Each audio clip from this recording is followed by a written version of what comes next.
Unless you read the text, mm, you will not be able to analyze, the text properly.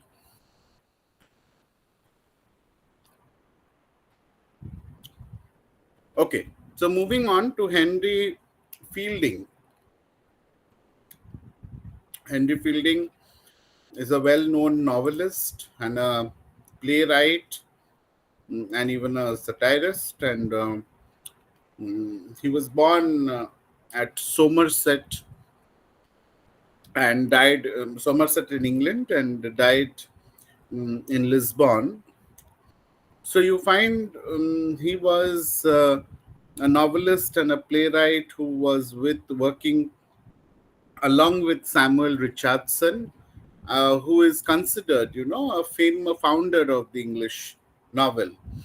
So you find among his major novels, Henry Fielding's, you find one which was published in 1742, that is Joseph Andrews, and in 1749, Tom Jones. So you find Fielding was born of a family that was by traditional, traced its descents to a branch of Habsburgs. The first Earl of Denbigh, and Fielding, you find, was a director ancestor, when while Henry's father, uh, Colonel Edmund Fielding, had served under John Churchill, the Duke of Malaborough, which was in the early 18th century. And you find um, his mother died before he was 11 years, and his father, have married again. Fielding was sent to Eton College, where he laid his foundation of his love of literature and considered, knowledge of the classics.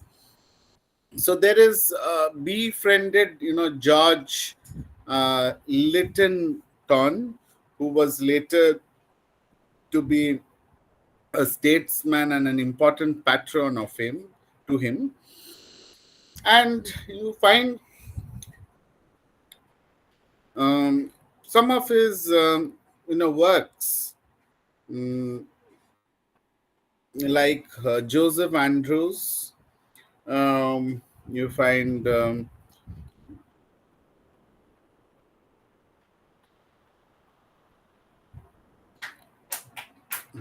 1 minute.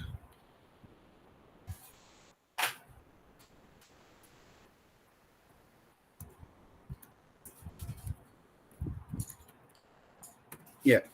Uh, Joseph Andrews, an apology. Henry Fielding's, also has, the history of Tom Jones. Then uh, we have the life and mm, death um, of Jonathan Wild, and all these, the great. So there are many works of Henry Fielding. Are you all getting me? Yes, sir. Yes, sir. Okay.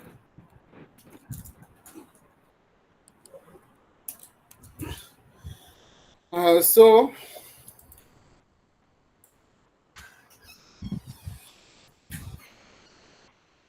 yeah. So coming to the text, you find the characters. Uh, First to find is Tom Jones. Tom Jones is Fielding's imperfect and mortal hero, who is the character through whom Fielding gives voice to his philosophy of virtue. And in contrast, you see to the moral philosophizing of many of Fielding's contemporaries. Find Fielding does not suggest that Tom's affairs with Molly Seagreen and Mrs. Waters and Lady Bellaston should, reflect badly on his character. Rather, you find, keeping with the romantic genre, Fielding seems to admire Tom's adherence to the principles of gallantry, which require that a man return the interest of a woman. And you find, interestingly, all the Tom's love affairs, including his relationship with Sophia, his true love, and initiated by the woman in question, which is Fielding's way of excusing Tom from the charge of lustful, depravity. So you find, moreover, the fact that Tom's lover include a feisty, unfeminine invention to the middle, aged woman suggests that his motives and the various motives that he is having, and Tom also treats women with the utmost respect, obliging their desire to be courted by pretending to be the seducer, even when they are seducing him. So you find Tom refuses to abandon Molly for Sophia, and is plagued by his obligations to Lady Bellaston. So if I nonetheless, you find Tom's refusal of the tempting marriage proposal of Arabella Hunt, those last name, which underscores the fact that Tom is hunted, and more, you find often he is hunted, which indicates that he is mended, his wild ways, and is ready to become Sophia's husband. So Tom's gallantry reveals itself in his relationship with men as well as women. But however, you find the spirit is evident in Tom's insistence on paying the drinking bill for the army men at Bristol, and is his gallant defense of himself in the duel. So this is Tom, who is the protagonist. Am I clear? Yes, sir. Yes, sir. Who's the protagonist? The main character. Tom Jones is the main character in the novel or the plot. Okay. A character The like hero and about heroine. which the whole plot revolves around. Hero Mhm. and heroine. The main character of the novel. Moshimi, yes, Moshimi. Once Yes, the again, main character of the novel, sir. so you find the protagonist is the leading character or the major character in the novel.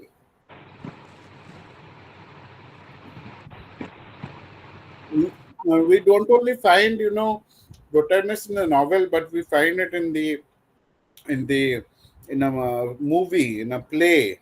Okay.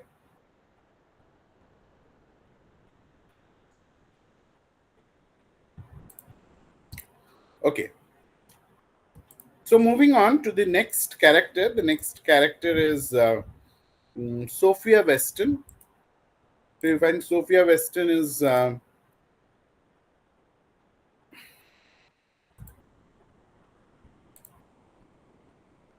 one.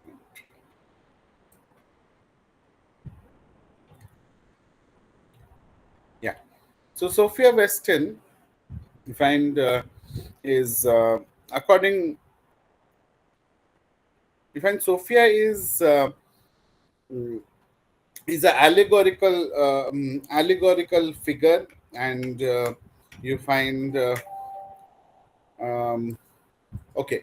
Now, before I move ahead, what do you mean by allegorical figure?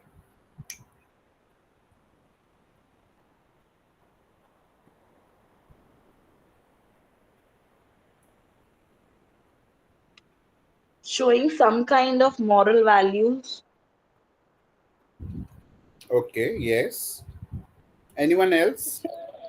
So it means it's a literary artistic device that is of some sort of symbolic characters, events or a setting which is used to convey some deeper or abstract meaning or even moral messages. Yeah, correct. Yeah.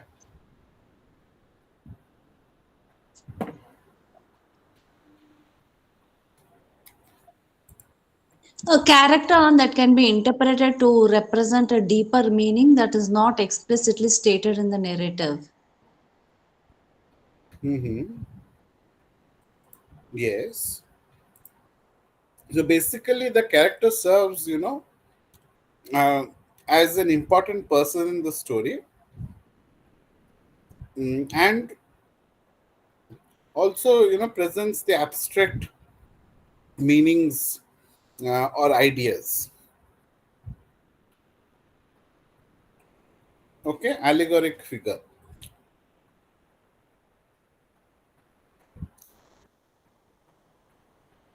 Clear, all of you?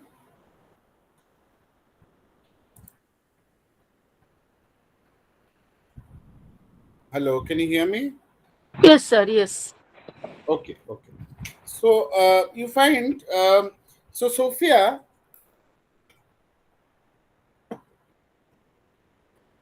is an allegoric figure, meant, to represent the feminine ideals, and therefore you find is kept as anonymous as possible. You find the narrator does not provide, concrete details of Sophia's appearance or mm, character when he introduces her at the beginning of the novel, or at the, during the end of the novel. So we do not know much more about Sophia, and you find Sophia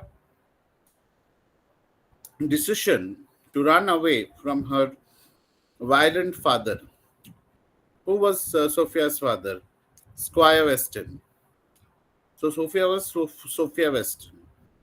So Squire Weston signals her, courage and bravery, which the narrator says in the is becoming in a woman, and she actually does very little in the novel. So we find, as a woman and obedient daughter, Sophia must allow herself to be, acted upon, and even though she falls in love with Tom Jones before he falls in love with her, and she cannot, in all, decency, say anything. Similarly, you find Sophia puts up, you know, little resistance to her father's violence towards her, and later you find Sophia becomes, the spokeswoman for male chastity at the end of the woman, at the end of the novel. So,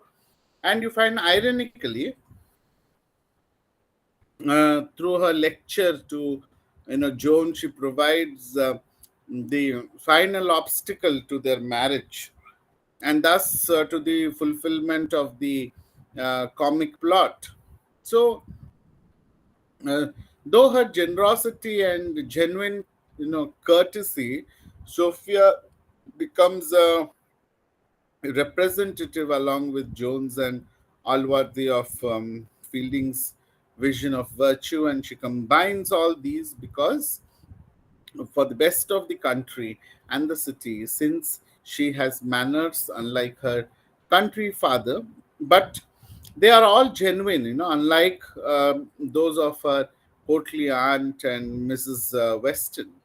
And similarly, you find Sophia combines the merits of the novel to two or more heroes without any of their faults. So she is very kind like Tom, but also remains chaste and is very generous towards others. So and it is like Alwardi without being blind to their faults. So next character we have is Alwardi. Alwardi is uh, as the name says, all worthy, is also a allegoric figure of sorts. So his character does not undergo any dramatic changes, and thus possesses the consistency and stability found in the stock characters in the theatrical comedy. And you find Allworthy as Fielding's moral yardstick, and as novels ultimate dispenser of justice and mercy.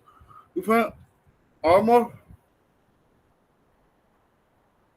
almost takes the role of God. And although he is still mortal enough to mm, make incorrect judgments, Alwardi's blindness to the evil designs of his nephew, that is Bleefil, and to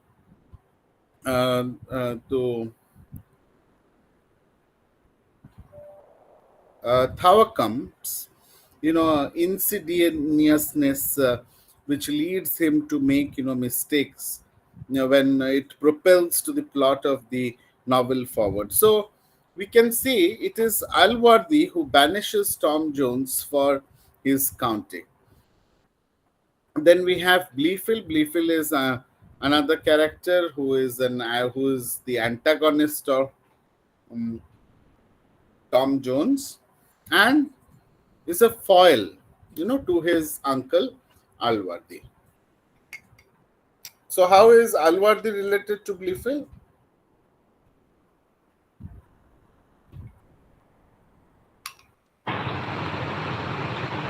So He he is is his the nephew, uncle. I guess. Uncle. Daughter's Alvardi is uncle. sister's son, sir. Okay, nephew, yeah.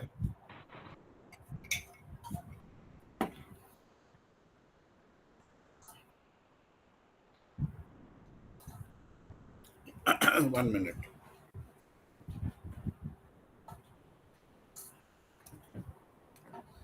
Yeah, so we see that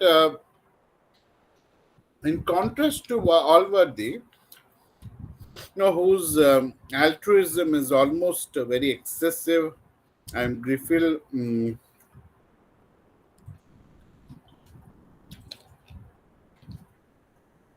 not only acts really, but quotes his evil with sugary hypocrisy.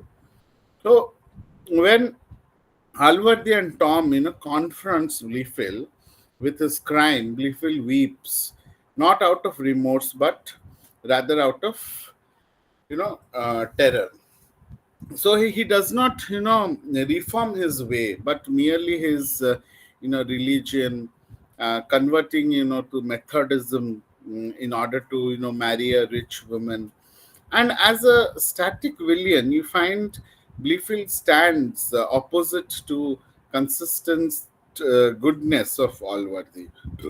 So Fielding uses Bleefil's lack of passion to condone Tom's abundance of animal spirits, and to sharpen his definition of love. And the reader does not admire Bleefield's chastity, since it stems from an excessive interest in Sophia's fortune, and in a desire to eclipse Tom. So Fielding's claim that physical pleasure is a necessary part of true love, and is further validated when Tom's uh, philandering is contrasted with Bleefil bitter chastity. So all these are, the main, the major characters. Then we have some of the minor characters. Some of the minor characters are mm, uh, Squire Weston. Squire Weston is a, caricature. So what do you mean by caricature? Uh, yes, anyone? Comic figure. Yeah, it's a caricature is, sometimes who does, it's a, you find these caricatures, in the newspapers, um, the cartoon figures which comes out.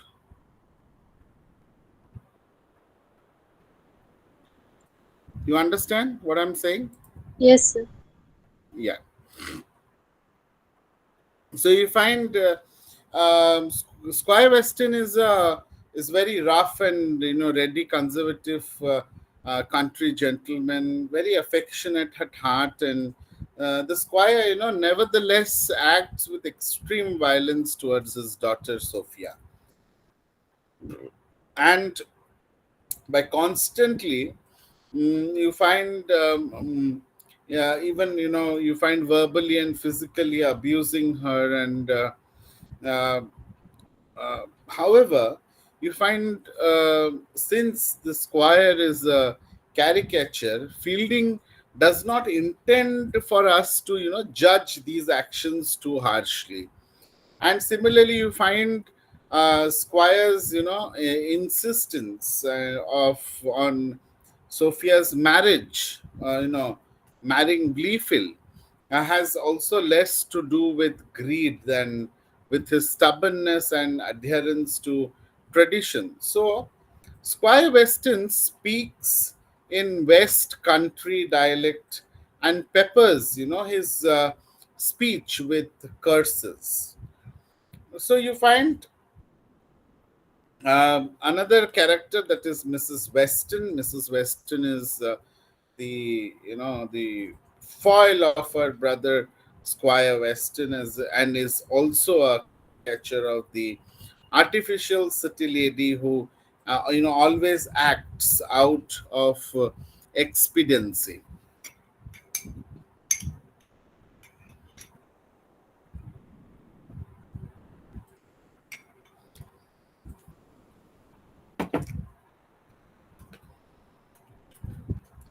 So you find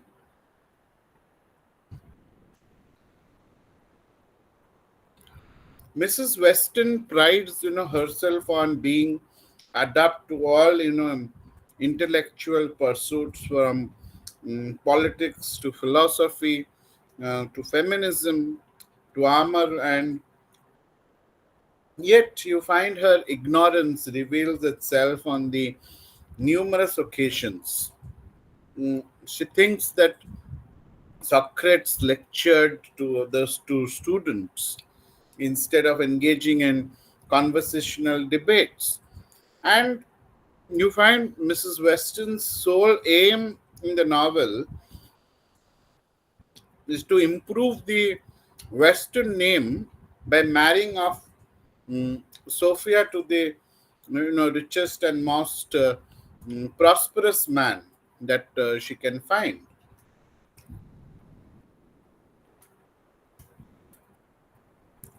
Are you getting me? Yes, sir. I want all of you to please reply. Then I will understand that you are listening. Otherwise, you know, Yes, yes, sir. yeah, it becomes, one-sided. Yes, Then, sir. Yes, sir. Yes, sir. okay, thank you. When you reply, it motivates me also to, tell and take the class in a better way.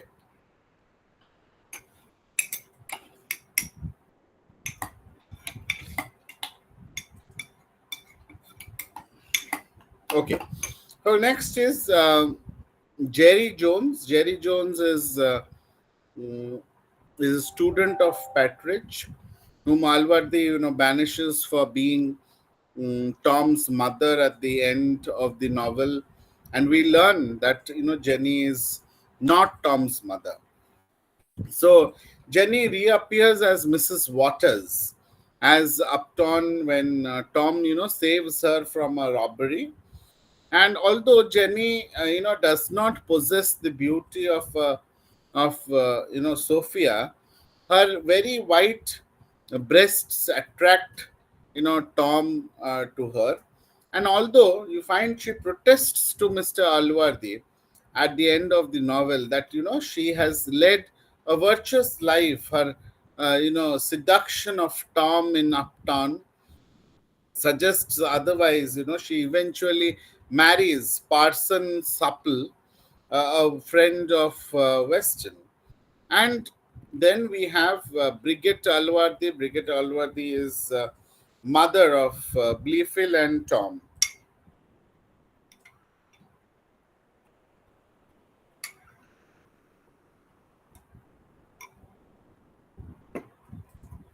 And you find Brigette Alwardi is a very unattractive lady. Mm, she resents beautiful women. Mm, and Brigette, marries Captain Blefield because he flatters her religious views. And although you find Brigitte's affection wavers between Blefield and Tom as boys, mature, she becomes devoted, to for her death. And largely you find due to his good looks and gallantry.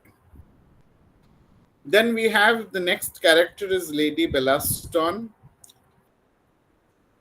Mm, Lady Bellaston is, a London lady, and is a relative of Sophia, who's passionate, lusty, and mm, the personality you find is leads her to dabble in intrigues, and the stem, of her last name, that is Bella. Bella means war, which points to her malicious nature, and she thinks of no one but herself. So you find Lady Bellaston carries, out a vengeful battle against Tom and Sophia with the utmost glee.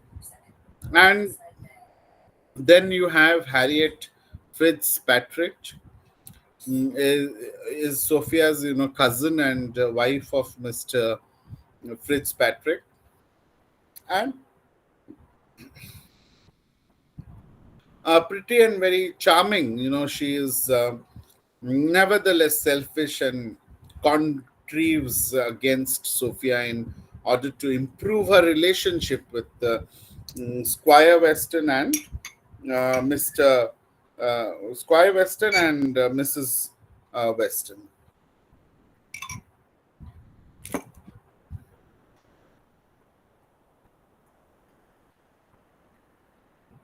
Then we have Mr.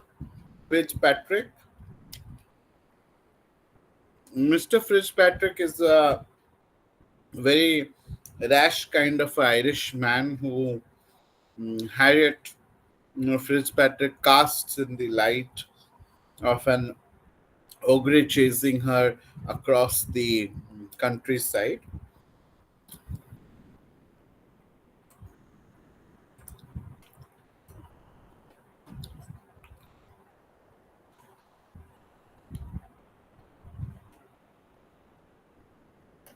Yeah, and then you find Fitzpatrick. Patrick becomes admirable. However, when he admits to initiating the duel with Tom at the end of the novel, Later, you find Mr. Dowling. Mr. Dowling is a very shrewd and shifty lawyer who becomes a friend of Gleefield, and always operating, out of expediency. When Bowling realizes that Bleefield will, not be able to reward him for his efforts, and he defects to Tom and Alworthy side. And then we have Mrs. Miller. Mrs. Miller is a faithful friend to Tom and most, caring and um, you find concerned of mothers to Nancy and Betty, and feisty and active. You find Mrs. Miller carries through on her promises and becomes Tom's biggest advocate to Allworthy, and she's very trusting, trustworthy, and loyal. Then we have Nightingale. Nightingale is although a foppish city gentleman, but possesses the laudable trait of loyalty and compassion.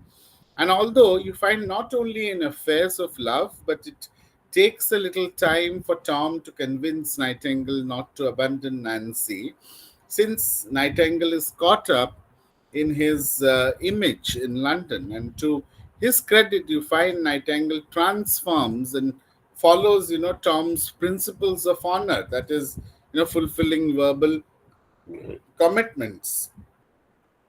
Later, we have another character called Lord Fellamar.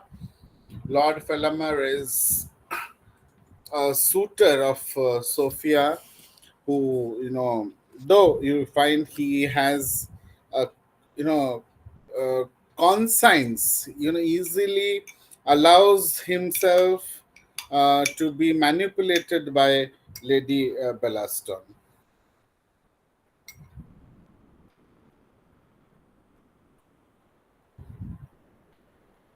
So then we have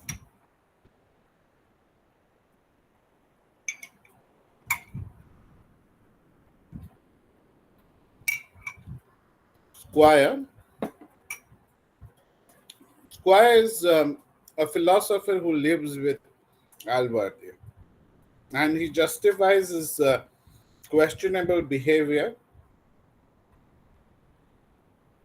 by contorting his philosophical notions, and Square you find,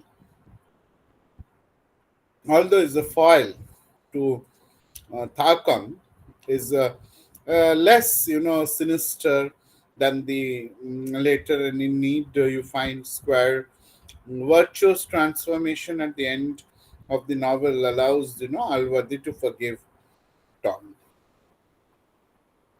Thorcom is a vicious tutor of Glyphil and Tom, who constantly beats Tom and praises Glyphil. So you find is a mm, very what you can say. Um, um, uh, he's very uh, supportive to one, and other he doesn't like the other one.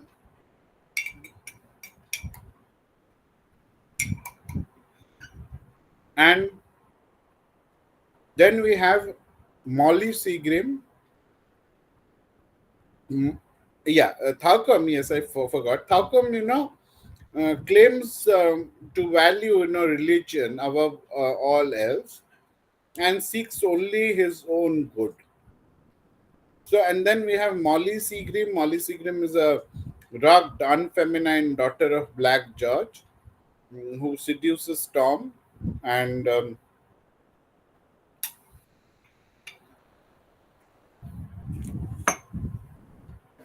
you find feisty and aggressive. Molly enjoys the company of men and fights, fiercely for her rights. Then we have Black George. Black George is a servant who is favored by Tom, and although we find of dubious moral tincture, we find Black George's loyalty to and love of Tom nevertheless, emerges. And later you find Nancy Miller is the daughter of Mrs. Miller, who, becomes Nightingale's wife, and the narrator is the ironic, intrusive narrator who can be, assumed to be Fielding's himself, since he reflects on his process of creating Tom Jones. So you find all these are the minor characters in the text. Am I clear? Yes, sir. Yes, Yes, sir. sir. Yes, sir. So which character do you think Yes, sir. is very sophisticated character?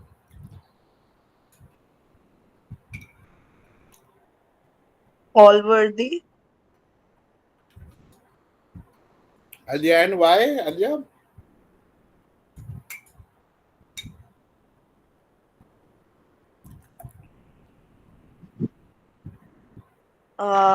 Because he was very kind, generous. Even Mhm. his name tells many things about his character. The name has been kept in such a way by the writer Mhm. that it explains everything. Allworthy. Anything that is worthy, right?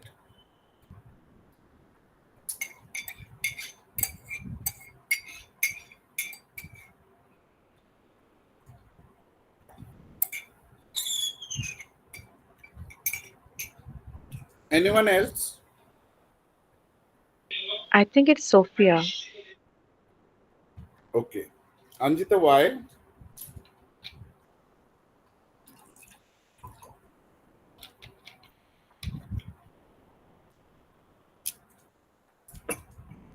because she is very kind and generous woman, like a feminine ideal she is. Although not supported by the father,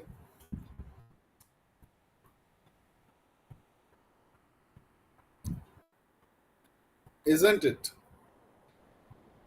Yes, sir. Okay. Because she's a self-made woman, right? It's not like she was raised in that way, but still she is herself a very virtuous woman. Yeah, yeah.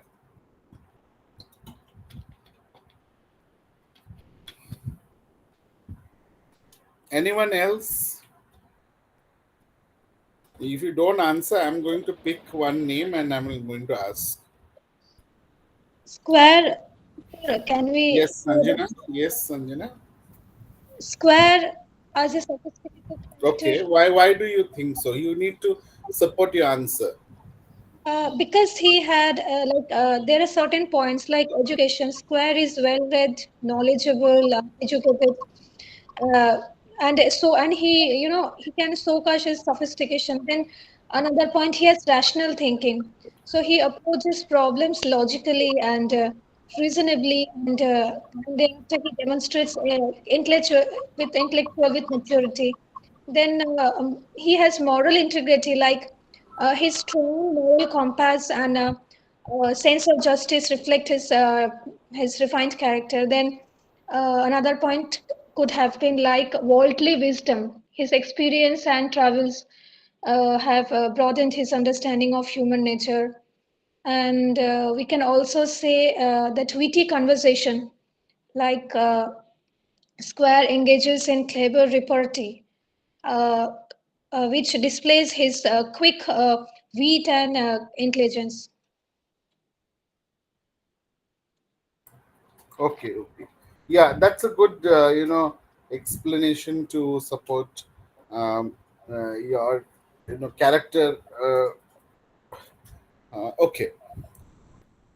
So, in many ways, you can, this question can be, different for different people. Means how see the character. So, that, based on that, that would differ, right?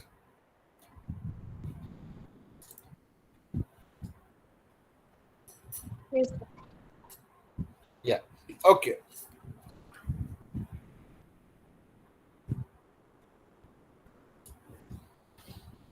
Then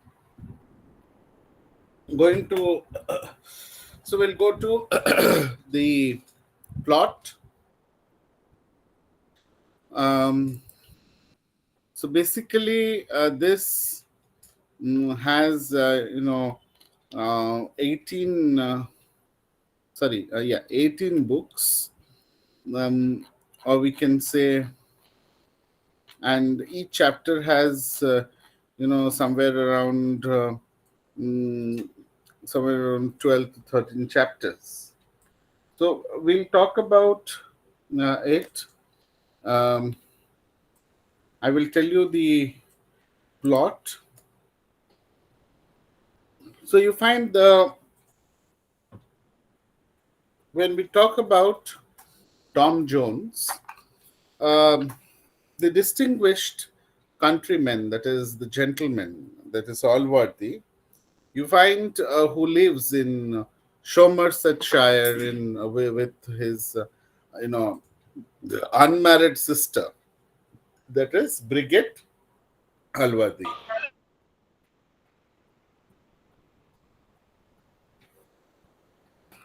You find arrives home from trip to London, mm, to discover a baby boy in the bed, and Allworthy undertakes to uncover the mother and the father of this foundling, and finds local woman, that is Jenny Jones, and her tutor Mr. Patridge guilty. So Alwadi, sends Jenny away from the county, and the poverty-stricken Patridge, leaves on his own accord.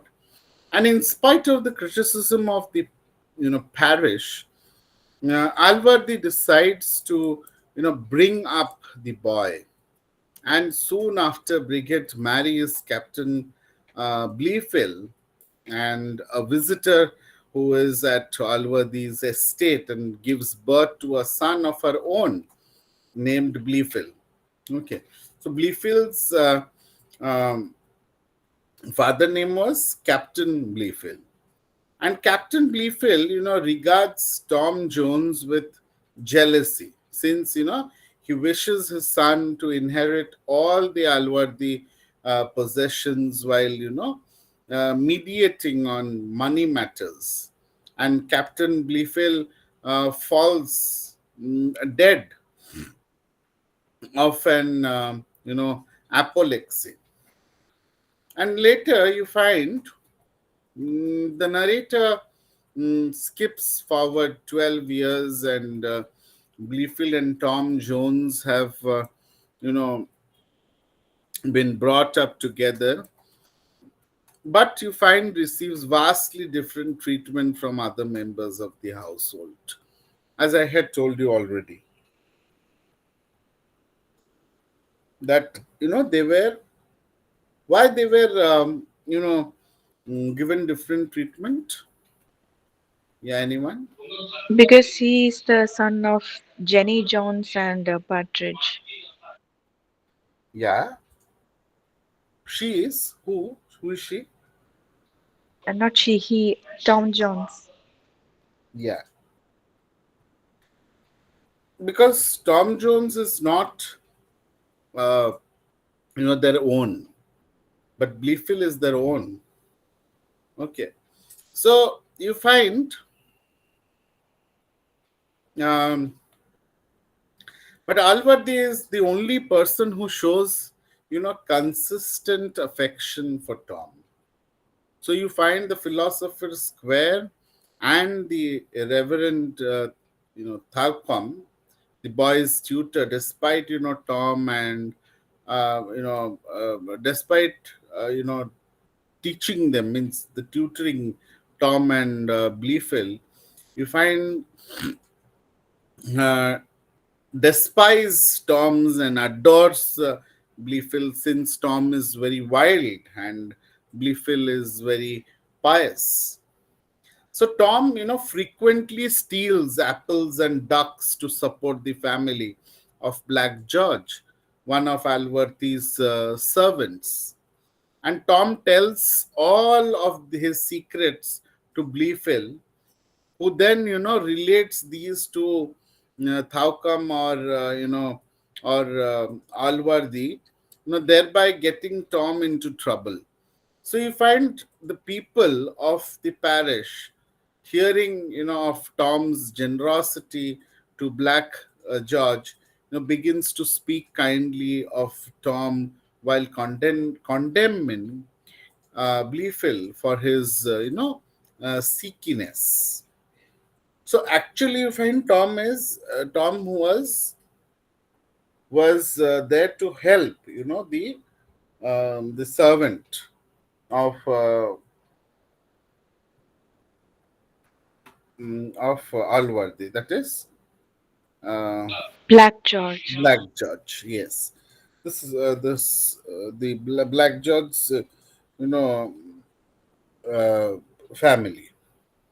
So you find Tom, spends much of time with Squire Weston and Alwadi, neighbor, since the Squire is impressed by the Tom's sportsmanship, and Sophia Weston, Squire Weston's daughter, falls deeply in love with Tom. So Tom has already, bestowed his affection on Molly Seagrim and the poor, but feisty daughter of Black George. But when Molly becomes pregnant, Tom prevents Alwardi from sending Molly to prison by admitting that he has fathered her child.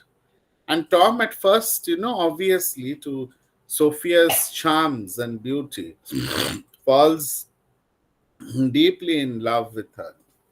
So you find, and this begins, to resent his ties to Molly, and yet he, remains with Molly out of honor. And Tom's, commitment to Molly ends when he discovers that she has been, has been, having affairs,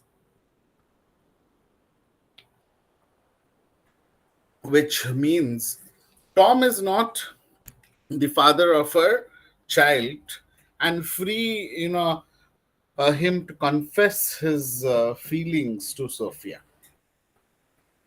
So you find Alwardi falls gravely ill and summons his family and friends to be near him, and he reads out his will, which states that Blifil will inherit most of his estate. So if, and although Tom is also provided for, Thaukum and Square, are upset that they are each promised only £1,000. But Tom experiences great emotion at Alwardi's illness and is barely leaves his bedside.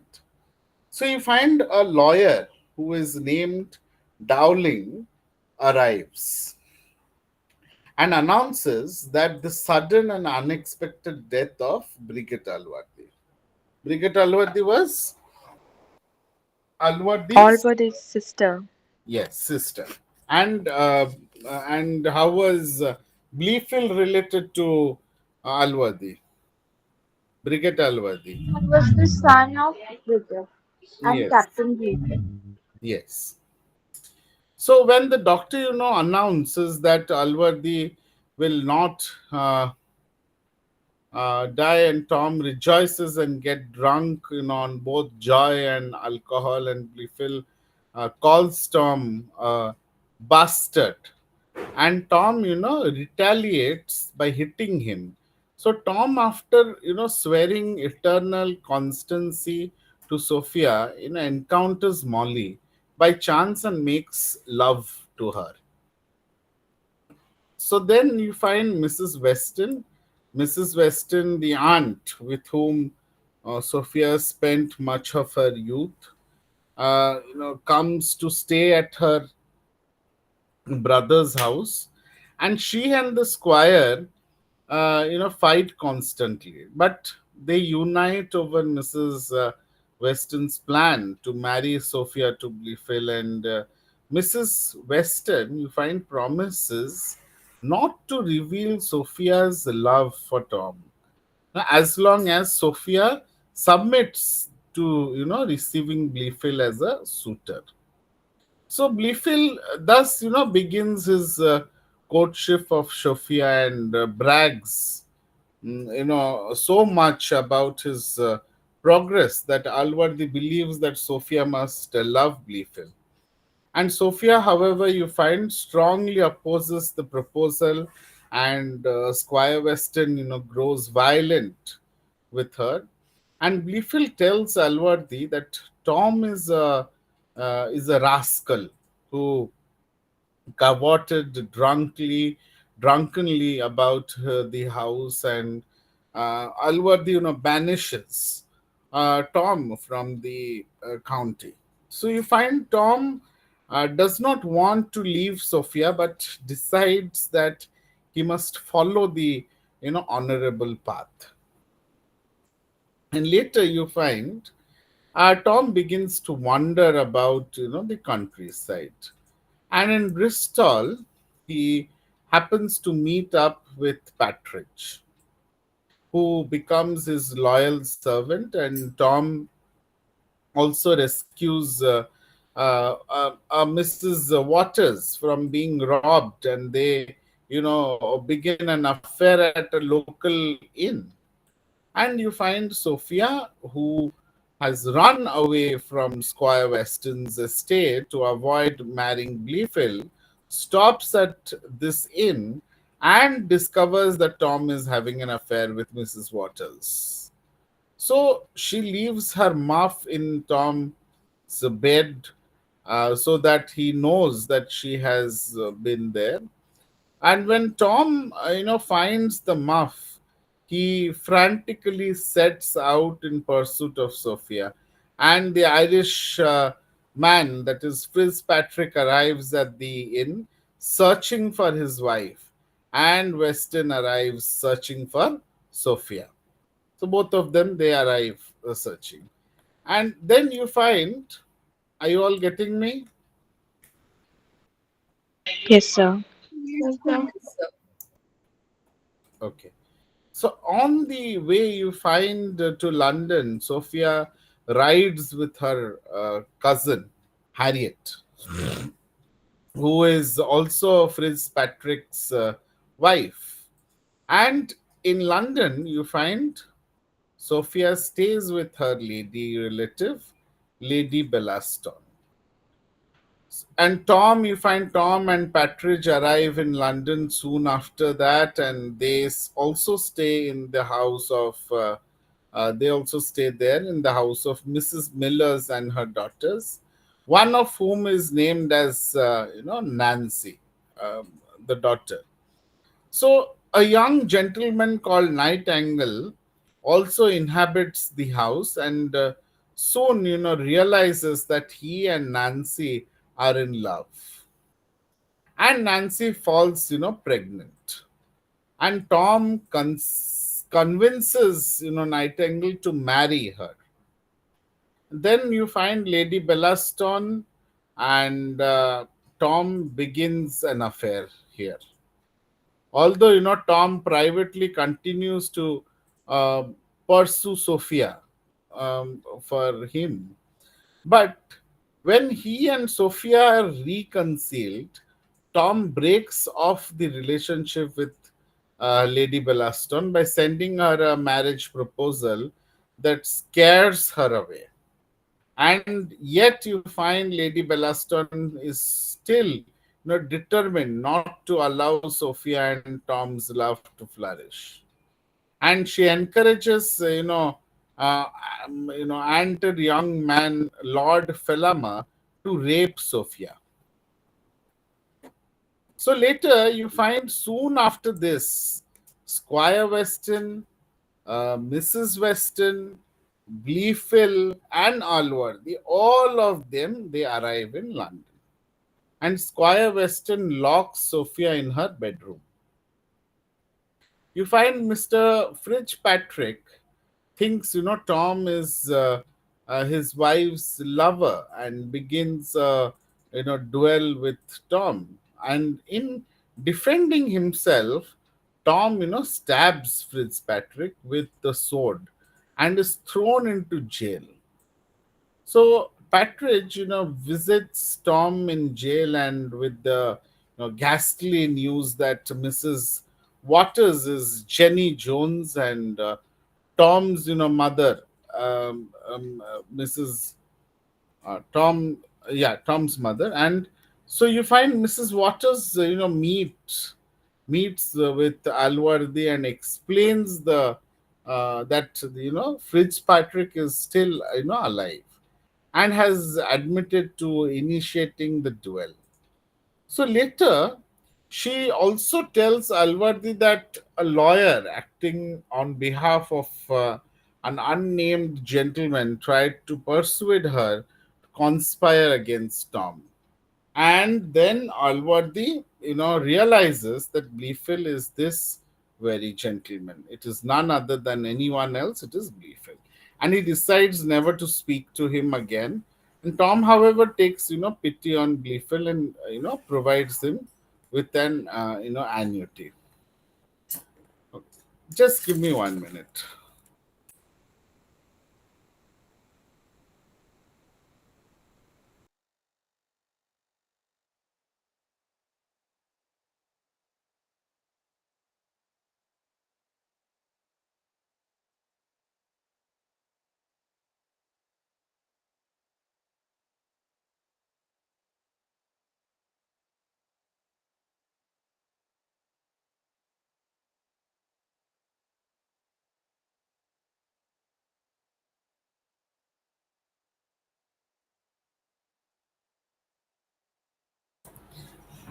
Yeah, and then you find we find that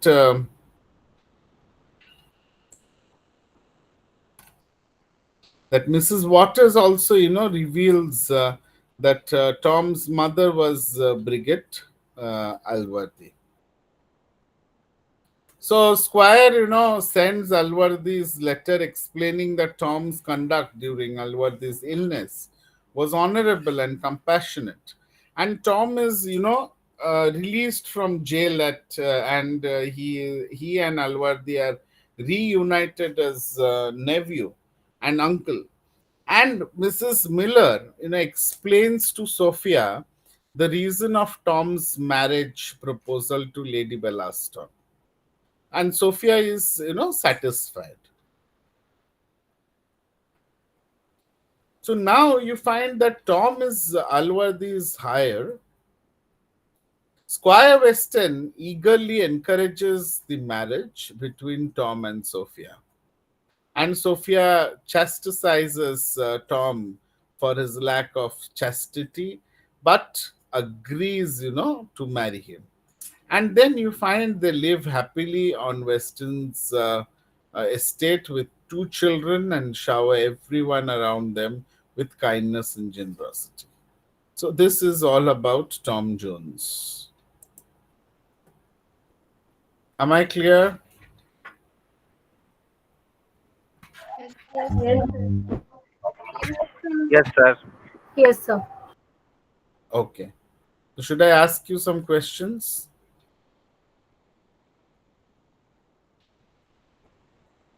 I'm not getting yes sir now.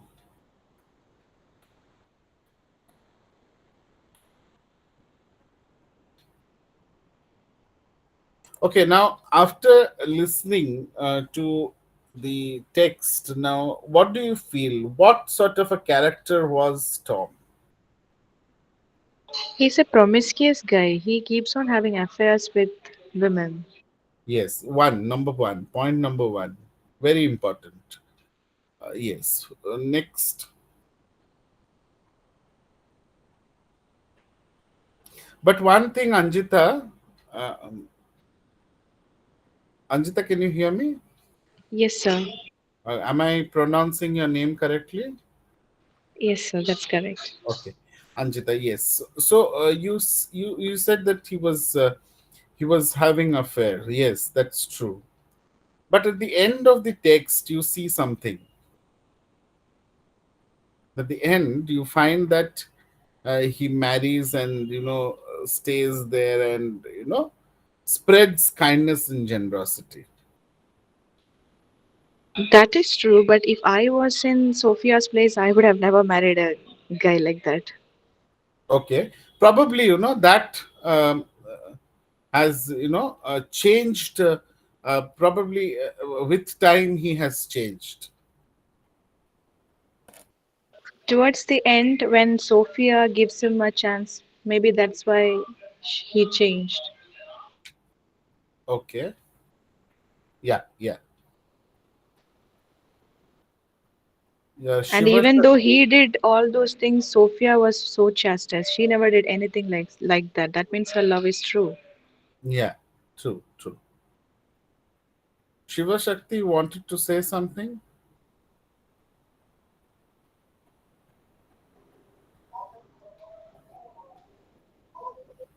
Okay.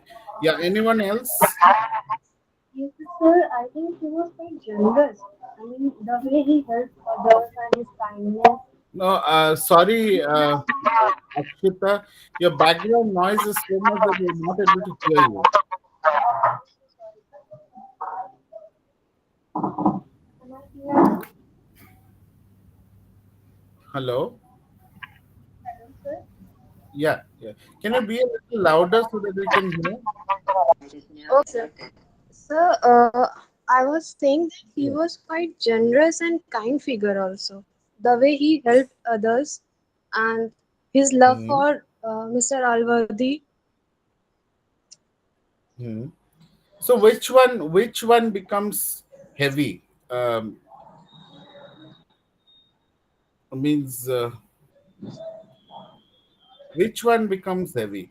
Means his character, his being generous to people, or his doing all these having affair with people. No, sir, his generosity and his bold and courageous nature, this forgiving nature, this has highlighted him more as a protagonist. Yes, sir. Yes. Okay. Ma'am, like everyone have a flaw, and even his character has a flaw. But besides that, everything else was quite great about him. Okay. Okay. Okay. And sir, also in the end, he turns to be a virtuous man. Yes. He realizes and he tries not to walk on the same path he was going, like those women dealing with other different women, but gradually comes to Sophia and then specifies everything and works along with marriage and all. So he has evolved throughout the plot. Like what I see, like from the starting he was not well dwelled, but gradually he picks up the virtues, and yes, Sophia helps him a lot, and gradually being corrected, he becomes a virtuous, well worthy man. Yeah. Yeah. Yeah.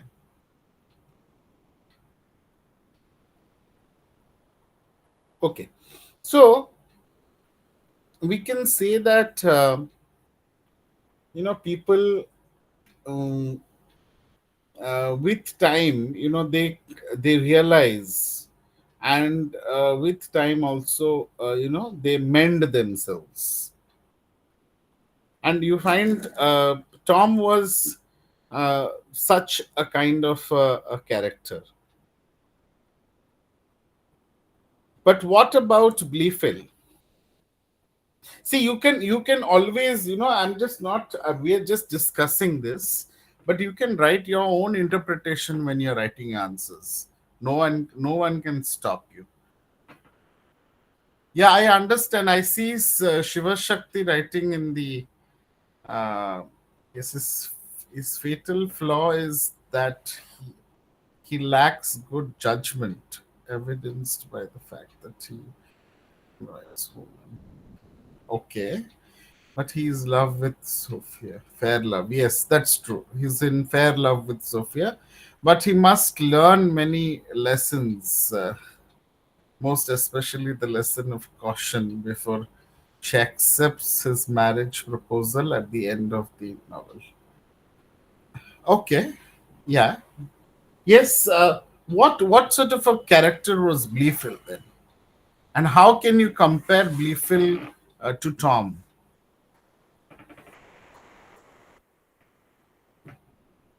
He is greedy for the money and assets that he will get through marrying Sophia. Okay.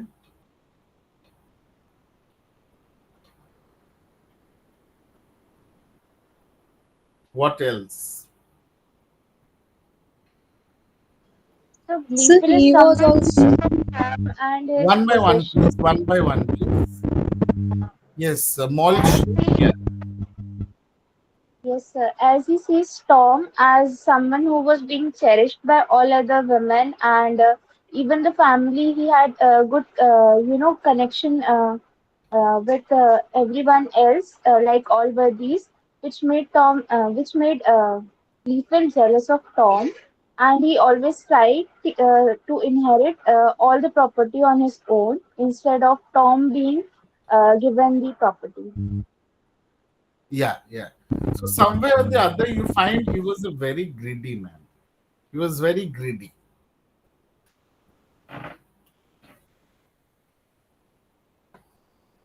Okay. Um, so what are the themes that you see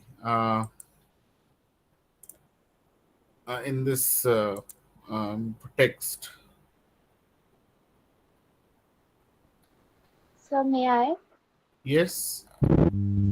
So first theme is love. Tom's love for Sophia. Second theme we can say is greed or lust, which is depicted by the character of Beefel, and Mhm, often Squire Western, who is the mother of Sophia. She mhm, is apart from his pride and manners, etiquettes that we say, the royal gentleman is depicted by Allworthy, and apart from this, there are many common characters which depict day-to-day life also. mhm. So that all the themes of love, compassion are encompassed in it somewhat. Okay. Yes, that's correct. Anyone would like to add? So there's also theme of class and social mobility. Okay, could you please reflect through the text of how you want to, justify that? Now, the way Tom was treated by others in start of the novel, we see that everyone uh, prioritizes Griffith more than Tom, Mm-hmm. because somehow they all knew that he's not the real son. He's illegitimate from lower class. Mm-hmm. So that is why their Yeah, behavior towards yeah. Tom was. Yes, yes. Correct, correct. Fine. Okay. What else? Sir, there are other things like uh, Yeah. social class. I'm telling there are other things like morality and ethics, because contrasting moral values, Tom's goodness versus Bifil's hypocrisy, then Mm-hmm. exploring gray areas between right and wrong, consequences of moral choices, and there is also identity and self-discovery. This can be also a part of the theme, like Tom's searches for identity and belongingness, then exploring theme of self-awareness. So these points can be there. Then also appearances versus reality. like contrasting outward appearances with inner truths, hypocrisy and deception, like under which we can conclude brief. So hypocrisy can be, can be, largely you can say hypocrisy was reflecting because the weakness of mankind. You find Fielding viewed hypocrisy as the most pernicious and damaging, and when referring to Blefield in when he was referring in book when he has referred Blefield in book 3, the narrator makes a thoughtful observation on the menace of the duplicitous ways. In line number 130, he writes, a treacherous friend is the most dangerous enemy. Both religion and virtue have received more real discredit from hypocrites than the wittiest uh, profligates or infidels could ever cast upon them. So you find the novel seeks to the highlight hypocrisy across the social spectrum through the lens and of humor. And you see, Goody Seagram condemns Molly for falling pregnant. Yet you find is revealed that she gave birth within a week of her own marriage. And further, you find we discover later that that she uh, shared in the profit of the iniquity with the daughter after Molly's relationship with Mr. Squire, which was exposed. And then the hypocrisy of the lower class is also illustrated fair. Molly is viciously attacked in the churchyard after attending church in a fine dress. So they are driven by envy, and this disguise it is moral tones to justify their ire. So you find Fielding has explored the double standard uh, of the medical profession, I can say, because doctors frequently they what they do is they misdiagnose the conditions as fatal, but it happens to Tom Alworthy and Mr. Fitzpatrick in order to increase their earnings. And the most ridiculous of their situation occurs when Captain Blefield is found dead of an apoplexy. And you find two physicians have been called, but the patient is already dead. And the physicians then both attend, both of them they attend on Mrs. Blefield. The case of the lady was in the other extreme from that of her husband, for as he was past all the assistance of psychic, so in reality she required none. So you find the arrangement suits both parties. However, as a physician or as an earning a fee, as Mrs. Blefield is seen to be mourning her husband with the appropriate level of grief. So you find hypocrisy is one of the important themes. Yes, sir. Then there are also points which we can conclude as theme like social satire, under which critiquing the 18th century English society and culture. That is that, and Could you please elaborate this? What do you so what like, it's just like targeting specific social issues. Example, those class divisions, corruption, and using humor and irony just to comment on those social norms that were taking at that time of period. So, and especially also Tom's journey from foundling to gentleman. So, these are the points I believe which can be concluded under social class and status or social satire. Okay, okay, yeah. Anyone else? So I think the greatest, I mean, the main point I felt from this novel is what you you asked a question before, what weighs more? I think this is the main concept here because instead of showcasing virtue as one single set, he has given a spectrum of natures. If you see Blifil and Anjita, Tom your Jones. voice is breaking. Okay, is it okay now? Yeah, yeah.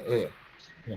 Okay, so there is a spectrum of characters given. If you see Tom Jones, Hmm. he is a person who is having so much affairs here, but still he has so much other good characters which makes him the protagonist. Whereas Blifil is not a person who has affairs, but he is not a good character because he is very wicked and cunning and greedy. So instead of giving a person with all the good characters or all the bad characters, the characters are given as a spectrum. There are so many characters, and then from that we are weighing and judging who is better, like who is the best one. Correct, correct. Very correct. Yes. So you understand how Fielding has tried to uh, put these characters in the play. In the novel. Yeah. Yes, sir. Instead of so that we people will So not he judge a could have person with one single. he could have presented somebody in a very positive and one with a very negative, but he showed. So you find, so here what is one of the themes that you find that Fielding has tried to show? The example that Anjita you gave right now, what sort of theme do you find?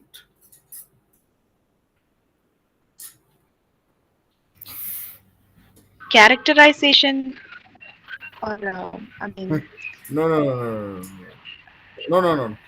Here we are talking about two individuals.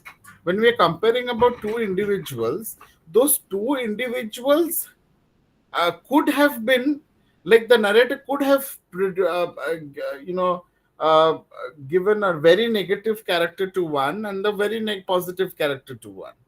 But you find Tom, although he has all these small issues, but above it, he has some good qualities.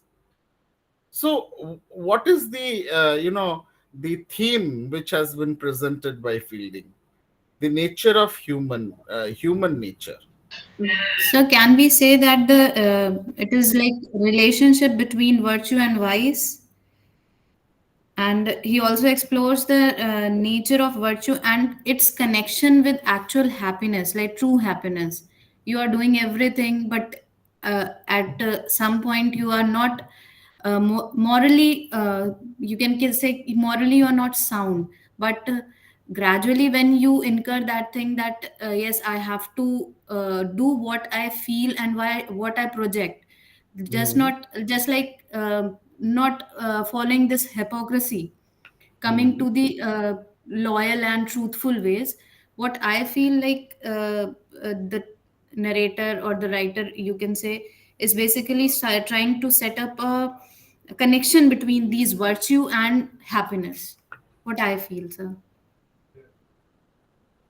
Okay. it's about being Uh, more yeah. realistic I and stereotype. Anjita, sorry, your voice is breaking. So can we term this as like appearances? Appearance, no, not appearance, but can we term this as personal growth and redemption?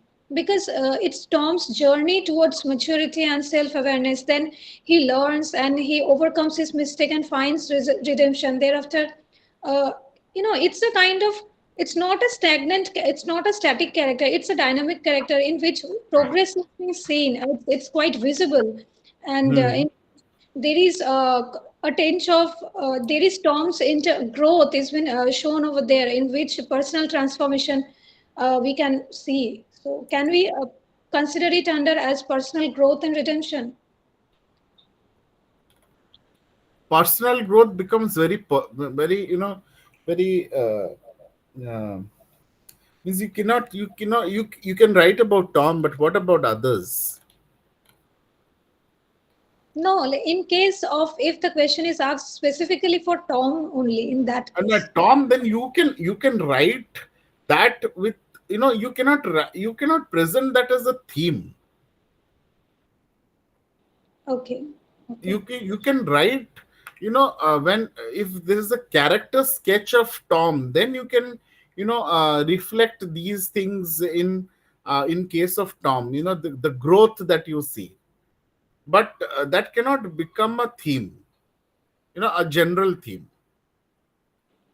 But as a part of the theme, can it become or not? So give me some instances. One is Tom that you said. Who else? Mm, like, uh, Hmm. Yes. no, I'm just not getting enough evidence. Like, Yeah, that is what, but yes. yeah, marriage can be a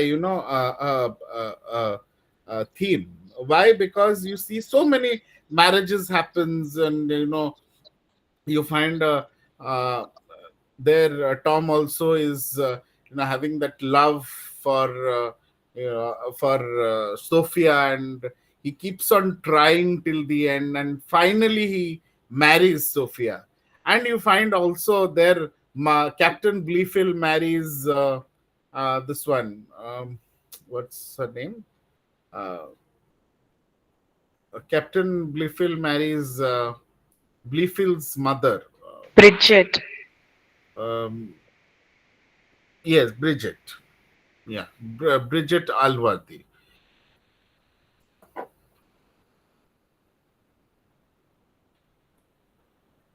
So I think Henry Fielding has We also find Nancy. Nancy is another character who is, who got, is with a relationship with Nightingale, right? yes. Yeah, yeah. Yes, somebody was adding something. Yes, I was saying that Henry Fielding managed to show that we don't have to stereotype the protagonist like that. He has created characters in a more realistic manner. Yeah, yeah. That's true. That's true. Okay, Shiv Shakti, what have you written? Human vulnerabilities and active versus passive conflicts, which is what drives most stories and is what drives the entire story. Could you please elaborate this? If you are on a mic, then it would be better, Uh, Human vulnerabilities is okay, but what about when you say active versus passive conflict? How do you argue on this?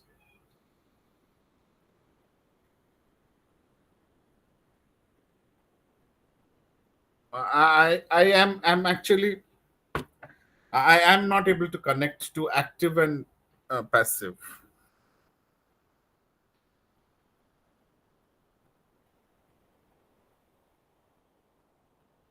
Yeah, nature. Yes, we talked about human nature. Correct.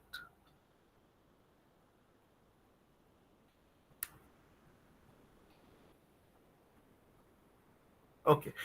Uh, I think, if you have a microphone, then it's better to converts.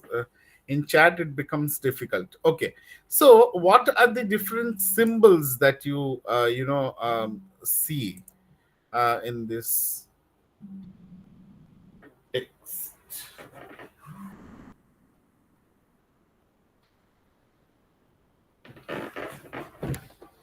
Hello.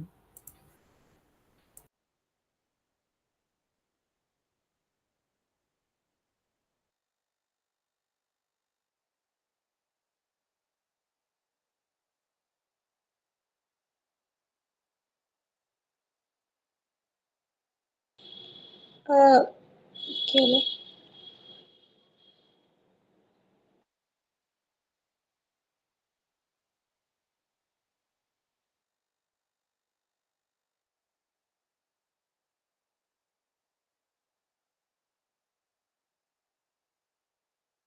Yes, please. Hello. Yes, sir. Yeah, yeah, yeah. There What are are the? Hmm. symbols like the foundling, the Tom Jones himself. So it represents somewhere his innocence, vulnerability, and search for identity. Then it also symbolizes the idea that one's true nature is not determined by birth or social status. So Okay. this can Yes, be. correct. Then the animal imagery, where horses they represent passion, energy, and freedom. Then dogs can be symbolized as a representation of loyalty, fidelity, and protection. Birds could be depicted as symbol of epitome of love, beauty, and freedom. Then I believe there are many symbols like colors, then mask, food, music. There are symbols, quite a number of symbols are there.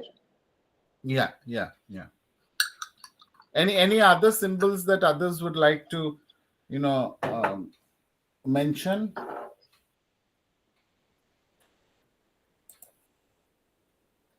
The inn also. The inn serves as symbolic spaces, important symbolic spaces. Sorry, which one? Sorry, I didn't get you. The Sorry. inn where characters meet and where Tom has many of his misadventures. Okay, okay.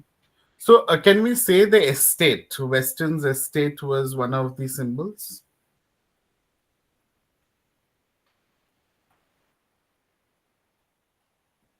Tom's bed, yes, correct. Shivashakti can be a symbol, yes. No, Sophia left her muff, that's correct.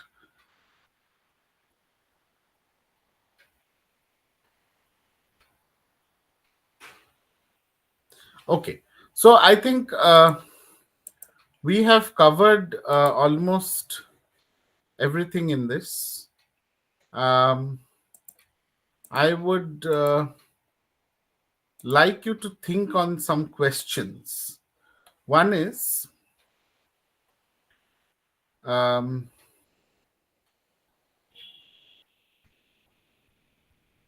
how has, would you like to write down these questions? Yes, sir. One is, how uh, is male power depicted in Henry Fielding's Tom Jones? One. Second,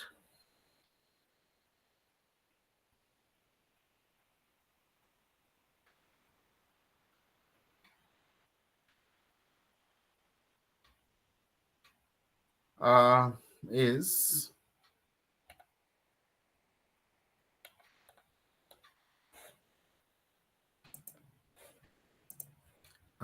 second would be, just a minute, I'll give you.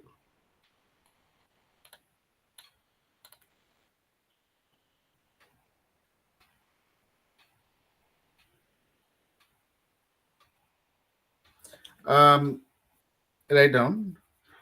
Um, you find write down. Although Tom's heart is in the right place.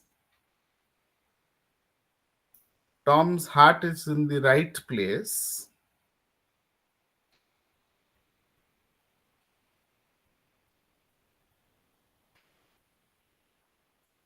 But his instinct, but his instincts are not always in his control.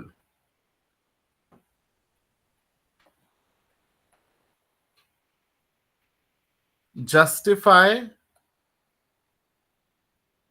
with illustrations from the text.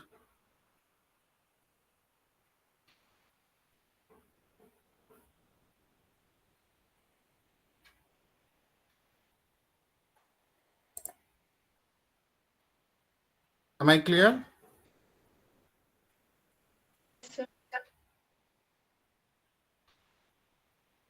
All of you are there in the group. Yes, sir. Okay. So I will open it. I will open the group. So what you can do is you can write these two questions, and you can share with me, and I'll give you some. I'll read them, and I will give comments on your writing.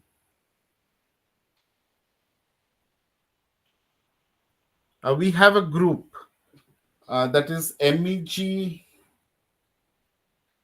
IGNO MEG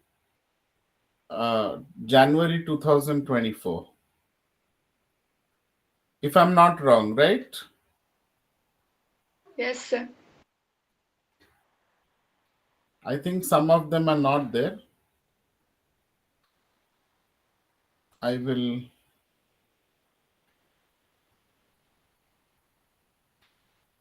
just a minute. I'll send that.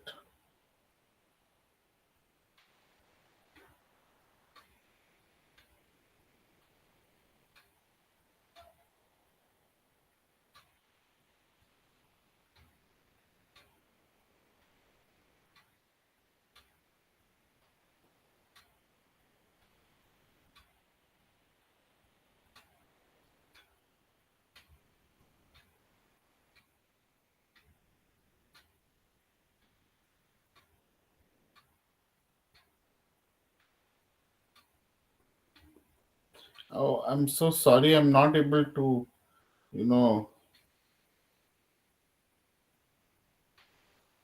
I don't know this. It's not working. The copy link is not working. So I'm not able to share the link.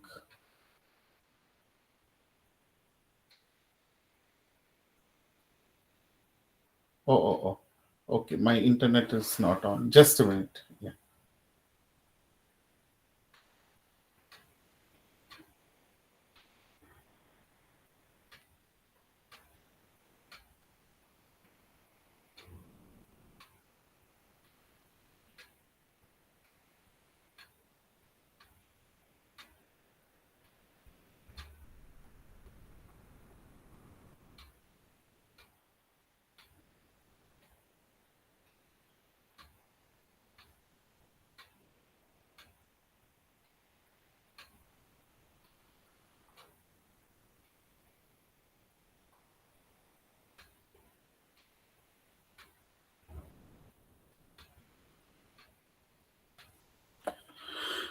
Okay, I'll just share the chat group here so that you can join in that group.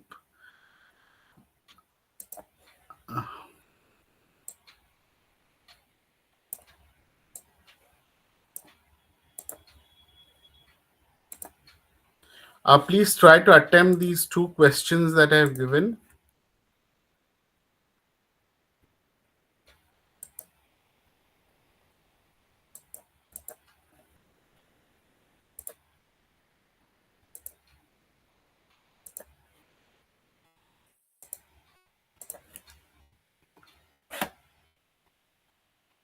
Yeah, I have given the link in the chat box.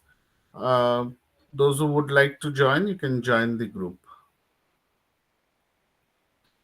So can we call today's day? Can we call off for today?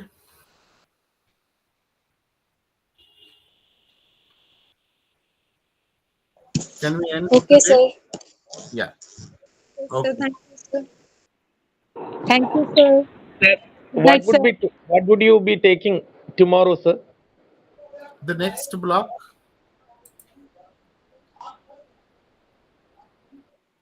I will be taking next block, Vinod. Please, sir, tell me next topic name. Next, do you have the book? No, sir, I have no book. I have only study material by app. Okay, yeah, that only. Pride and Prejudice by Jane Austen. And I don't get Uh, any routine of class. no,